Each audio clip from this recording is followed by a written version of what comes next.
So, your job in the week, you work a lot about preparation, you learn a lot, you follow some courses, you read books. Yeah, I think. How do you prepare Yeah. So it's a long time coming. So when I first started, I was player coach at Heracles, and around that time I worked very hard to go to as many coaching courses as I could. Good ones, bad ones, it didn't matter really. Just to there's always one or two ideas that trigger a concept or a way of thinking, and I like that. And so I very much did that in my first informative years as coaching, just so that I had systems. And then from there, I worked at trying to take a junior team, a women's side, and then a high performance side. And so with that balance, you were able to experiment a little bit with the junior teams. With the women's sides, you would formalize a bit of a structure, and then the high performance one, you'd really try all the stuff you've experimented with and put it into a competitive environment. And I found doing that, you ended up 3 or 4 games a weekend, and then you re-watch 3 or 4 games during the week, then you watch 3 or 4 games of opposition playing. So in total, I would have been watching no less than 20 hours of hockey every week in, week out, for all the time I was in Belgium. And a lot of video? Really a lot, yeah. So, and it was lucky that the sports code was coming into play a lot there, because I think before that time it was almost impossible. You rewind, fast forward. Now it becomes very simple. So my process for preparing for a week, I can do that in 2 hours.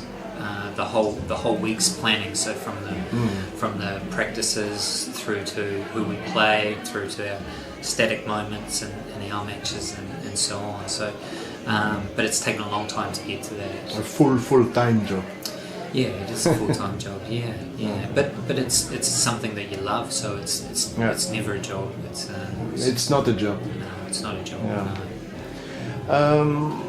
I have a last question about What Ducks. What is What Ducks for you? Yeah, that's a big question. Well, I think you form an attachment with any club that you belong to or work for. You have to. But what I enjoy about Heracles is probably 2 areas. The players.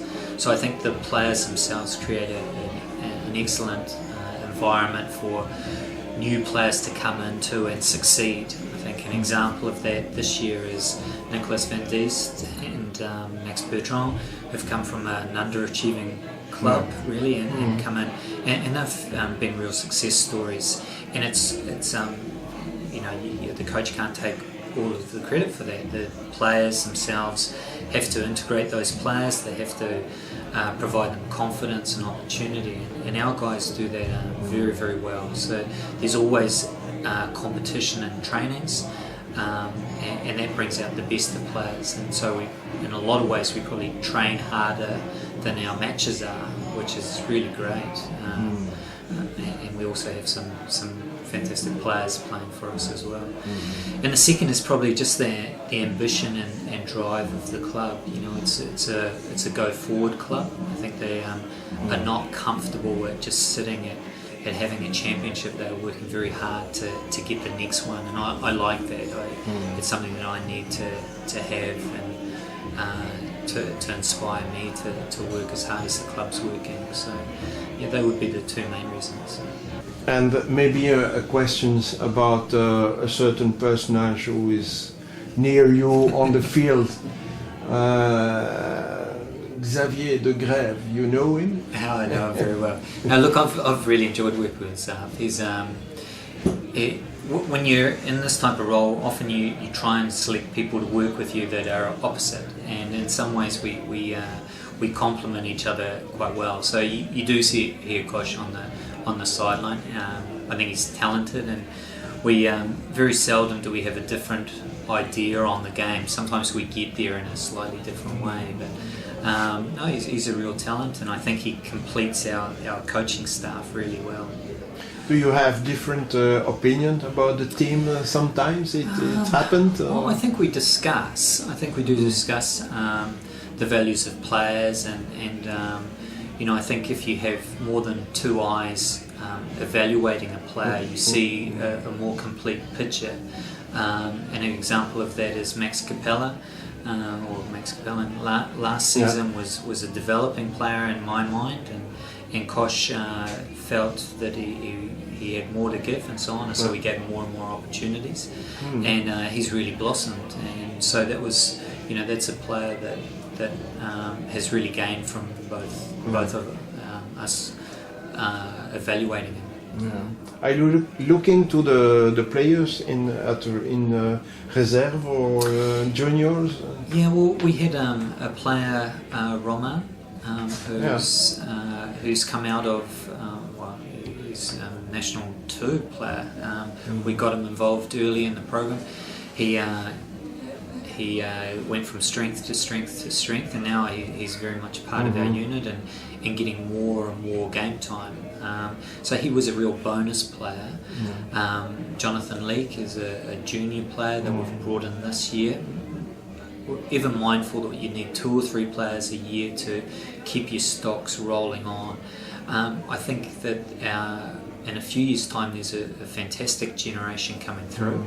They're probably at our Scolier stage, and behind them there's another great generation. So I think as long as we do an excellent job of the next 2 to 3 years, you're going to see a real a wave of players that are homegrown come through our team. The injuries of Thomas, of Max, of Benjamin, it was unlucky, but lucky for you because you have the opportunity to call these young people. Yeah, very much so. So you never wish for it, but as you said, it's now we have a squad that's 21 players. I think I don't think there would be anyone that would argue that our depth of our squad is the best in the competition, which helps us a great deal. And for those players to have the confidence that we have in them to play large minutes in games is, it helps us for not only the end of this season when everyone's going to be back, but also for the next season when we will lose some players. Ben and Tom are starting to come to the end of their career, and so we have to have players that fill those positions. So. Not afraid about the future. No, look, I think